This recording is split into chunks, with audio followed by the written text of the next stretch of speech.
the pressure of suffering brings the seed, causes the seed to sprout.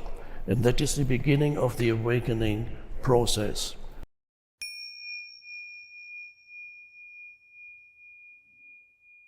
So awakening, everybody knows what it means to be awake in a conventional sense, but in the term to awaken has been used in a spiritual sense for thousands of years. Most strongly associated probably with Buddhism, where the word Buddha itself means the one who is awake. Buddha is not a name, it is a term that perhaps the Buddha used himself when people asked him, "Who are you?" And he said, "I am awake." The Buddha, the root of the word Buddha is from Sanskrit is to be awake.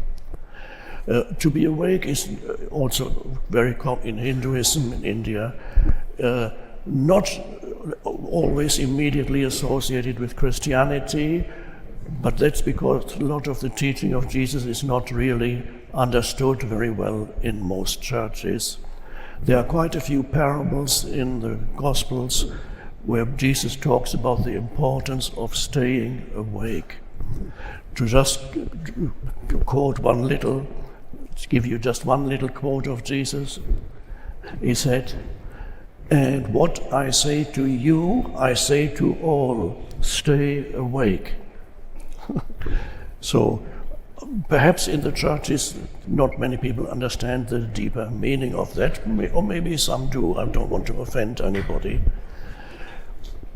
So all of you, most of you, are going through the awakening process, which is the arising of a, one could say, deeper or higher state of consciousness. Could be described as the next step in the evolution of human consciousness on this planet. And already all the ancient teachers have pointed to that possibility, that it's been the essence of all spiritual teachings, the awakening of consciousness. In ancient India, spiritual philosophy, you have the term turiya, which translates as the fourth, first, second, third, fourth. They divide human consciousness into 4 stages. There is the dreamless state when you are asleep at night. That's number 1. Second state of consciousness is the dream state. The third state of consciousness is the normal wakefulness state. And the fourth state, turiya, is the state of presence or awareness. And this state is just arising in a growing number of people on the planet. Still a minority, of course, but a growing number of humans are going through this awakening process. That is what has drawn you here. Otherwise, why would you come?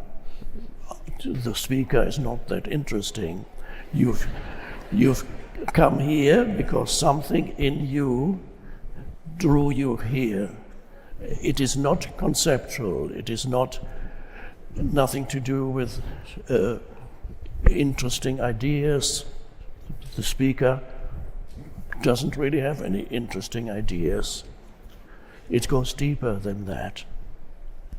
So you've come here because the awakening is already happening. What is the awakening? It's the arising of a deeper or higher state of consciousness that transcends thinking.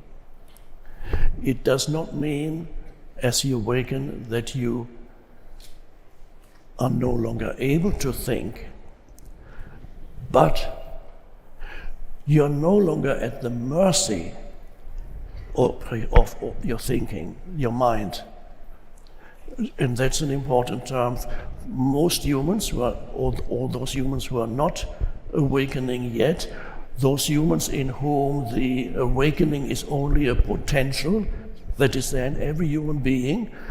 The potential for awakening is in every human being, like a seed that is in every human being.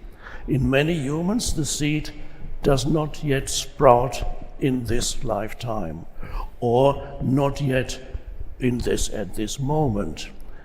If it's not sprouting yet, it usually means you need more time. You need more time. And that means you need more suffering. And eventually, suffering fulfills its function of awakening you. The pressure of suffering brings the seed, causes the seed to sprout. And that is the beginning of the awakening process.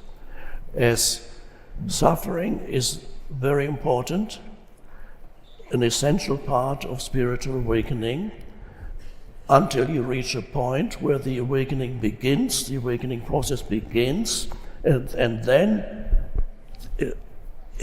you experience the transition where suffering has fulfilled its purpose.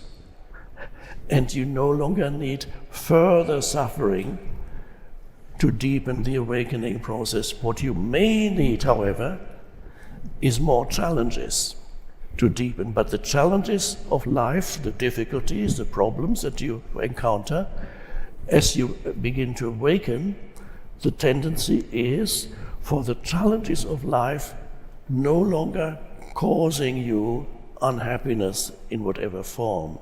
They make you more conscious rather than less conscious. That is an important transition. You experience life completely differently when the challenges of life no longer make you unconscious and an unhappy person. So that is the function of suffering, is to awaken, as all the spiritual traditions have said it.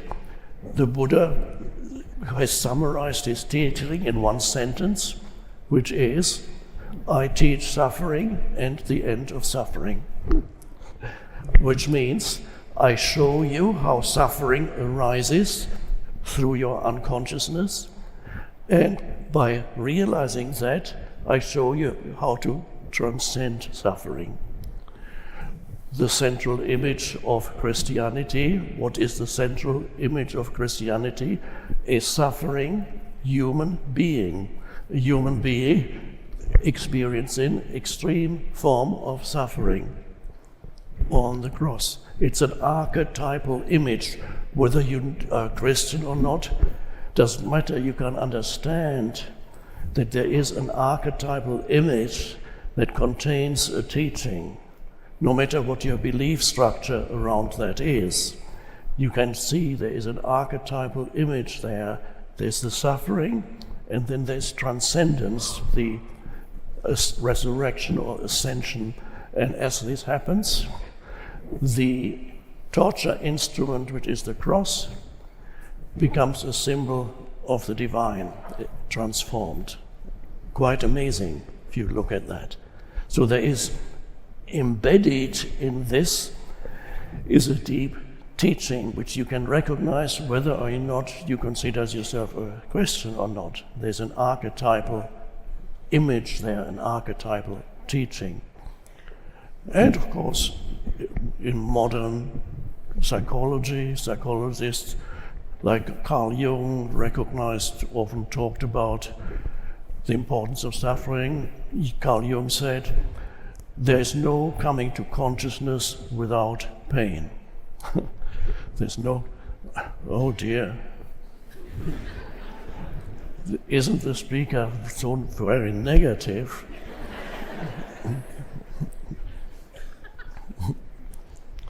And everybody has their share of suffering. You have had yours, or to some extent you still have some. You've had your share of suffering, I had mine.